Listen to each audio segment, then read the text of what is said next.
It's time for a hair tutorial to show you how to get these awesome curls.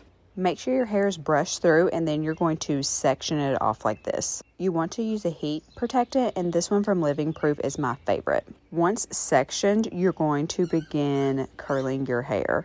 This wand is 3/8 and I use very small sections, so yes, it does take a while, but look at that curl. When curling, you want to make sure you get as close to your scalp as possible like this.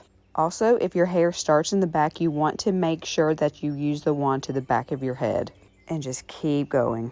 Where you're starting at the root, and if you have long hair, you may not be able to fit all of your hair on the wand, and that's okay. You can always wand a separate section later.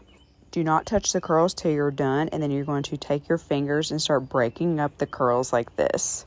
I also love using a volumizing spray, and then I will also go in with this hairspray that I use for my curls. I love this hairdo. It stays curly. It always looks better like a day or two after, and you can even wear it up if you want to. I will have all of these products linked for you all. Thanks for watching.